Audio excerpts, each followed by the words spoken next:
भानगढ़ किला, जहाँ पर आज भी है भूतों का साया। एक शराब ने उड़ा दी भानगढ़ की खुशियाँ। भानगढ़ में कुछ न कुछ होता रहता है विचित्र। बताते हैं भानगढ़ की कुछ ऐसी ही बातें। आइए जानते हैं भानगढ़ का किला क्यों है स्थानीय लोगों के लिए अभी भी भूतिया।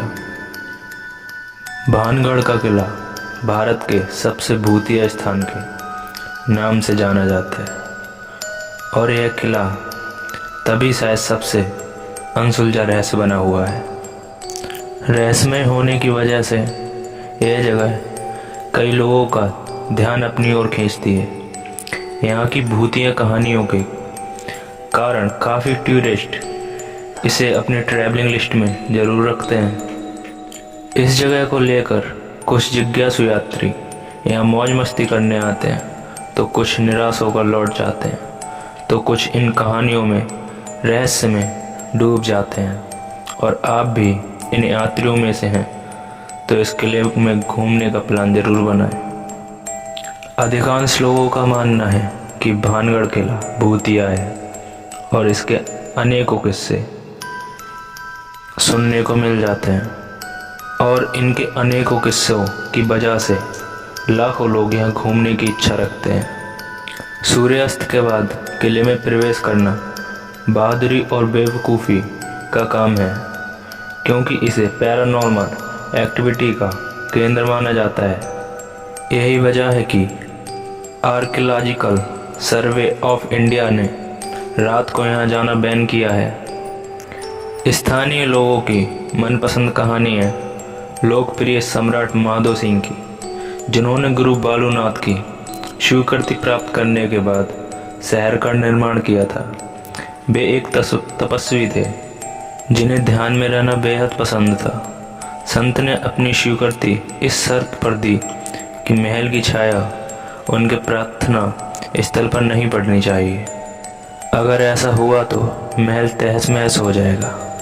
जब महल का निर्माण पूरा हुआ तो उसकी छाया संत के प्रार्थना स्थल पर पड़ गई और भानगढ़ उसी समय तहस महस हो गया।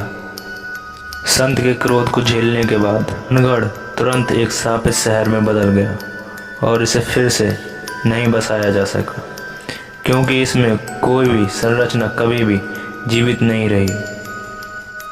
हैरानी की तो बात यह है कि बालूनाथ का तपस्या स्थल अभी भी खंडहर अवस्था में देखा जा सकता है। वैज्ञानिक भानगढ़ की कहानियों को खारिज करते हैं, लेकिन गांव के लोग अभी भी इस किले को भूतिया मानते हैं। स्थानीय निवासियों का कहना है कि उन्होंने एक औरत के चिल्लाने, चूड़ियाँ तोड़ने और रोने की आवाज़ें सुनी हैं। साथ ही उनका कहना है कि किले से संगीत की आवाज़ भी आती है और कभी कभी उन्हें परछाइयाँ भी दिखाई देती हैं। कुछ लोगों को लगता है कि कोई उनका पीछा कर रहा है और उन्हें पीछे से थप्पड़ मार रहा है। वहाँ से अजीब सी गंध भी आती है, ऐसा स्थानीय लोगों का कहना है। इन्हीं कारणों की वजह से सूर्यास्त के बाद दरवाजे बंद हो जाते हैं और किले में एंट्री बिल्कुल बैन हो जाती है। हालांकि ये कहानियाँ मनगढ़ंत हैं या असल, इस बारे में तो कोई कुछ कह नहीं सकता।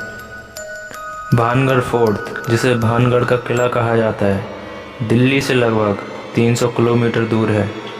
अच्छा होगा अगर आप सुबह सुबह निकलें और सूर्यास्त से किला घूम लें, क्योंकि सूर्यास्त के बाद वहाँ घूमना सख्त मना है।